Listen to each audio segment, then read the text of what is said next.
Here is my audience of 5 people. Okay, make sure that's in there for you.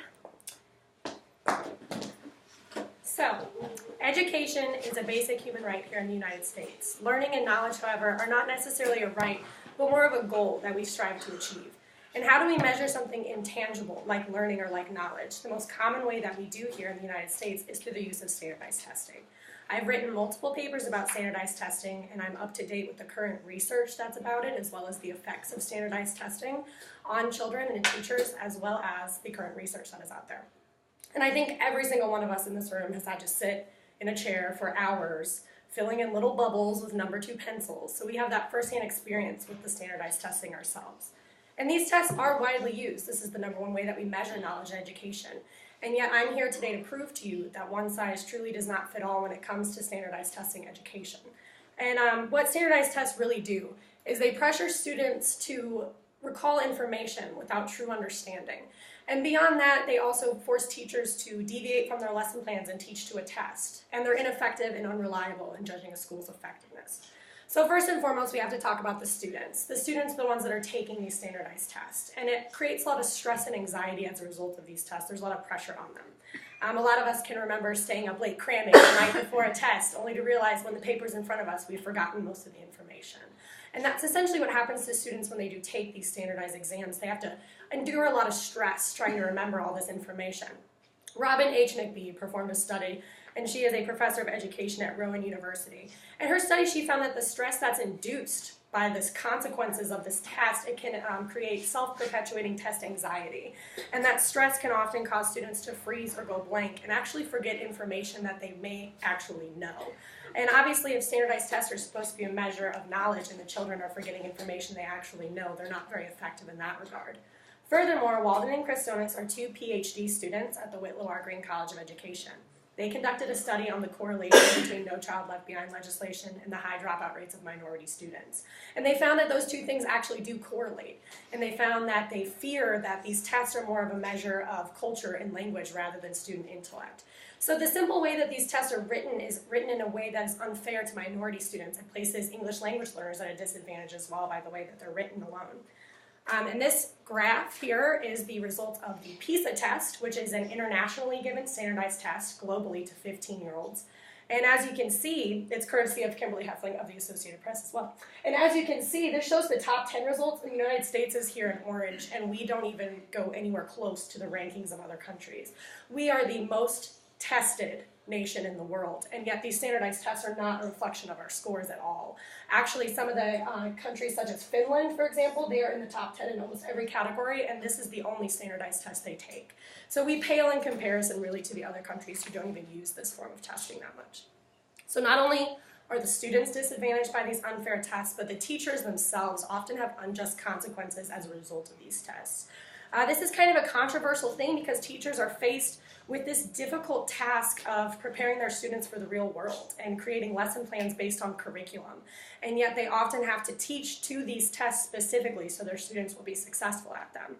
Megan Welsh, Melissa Eastward, and Jerome D'Agostino conducted a study out of Connecticut University and Ohio State University. And they found that this item-focused test preparation is fruitless, if not fraudulent. So if it doesn't work, why would teachers do it? And the answer to that lies in the consequences as a result of these scores. So the teachers are considered a reflection of their students' performance on these tests. So basically with that, the teachers, if the students do well, then the teachers are rewarded, often with further funding or something like that. But on the other side of that coin, if the students perform poorly, then the teachers are often punished for that, and they could lose funding or worse their jobs as a result of a standardized test. So there's research conducted through the International Conference on Cognition that showed that teachers are kind of in this professional paradox where they have to somehow differentiate instruction to meet the needs of their individual students where they're at based on their learning styles. Every child is different, and yet they have to standardize testing. And there's a debate that this practice isn't even ethical and that it really places teachers in this unneeded pressure where they feel like they have to teach to a test that their students might necessarily do well on. And that just adds to it that their students need to do well.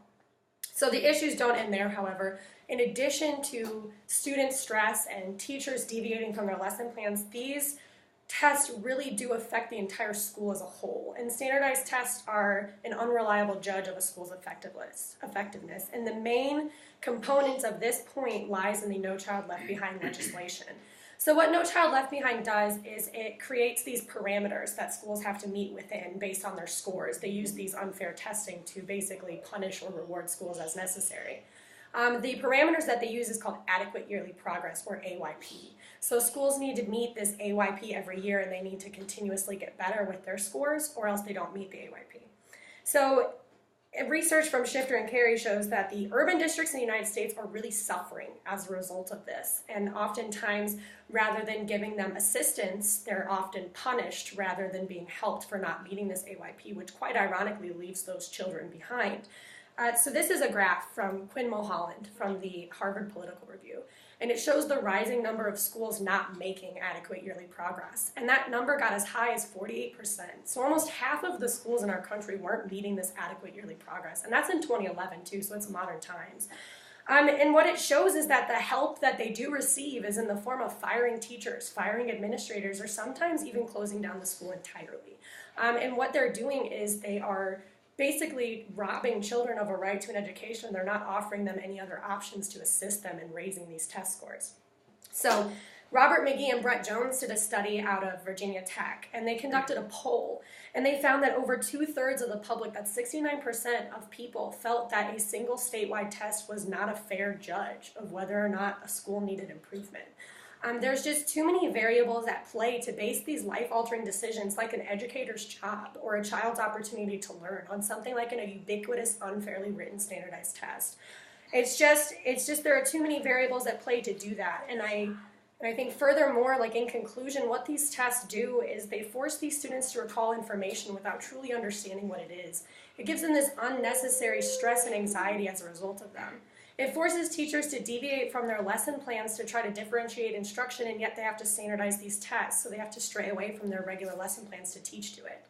And they also are unreliable in measuring a school's effectiveness as a whole due to that No Child Left Behind adequate yearly progress expectation. And these tests are widely used in our nation, and I just hope that you can be more open-minded to the idea of educational reform based on the lack of assurance these standardized tests provide. All in all, every child deserves their fair right to an education. And I know that this is a long road ahead to fulfilling this unrealistic goal, it seems sometimes, but the answer lies in educational reform. When all of these questions are answered and all of the issues are resolved, only then, as Simmons puts it in her article, would standardized testing receive a passing grade. The end.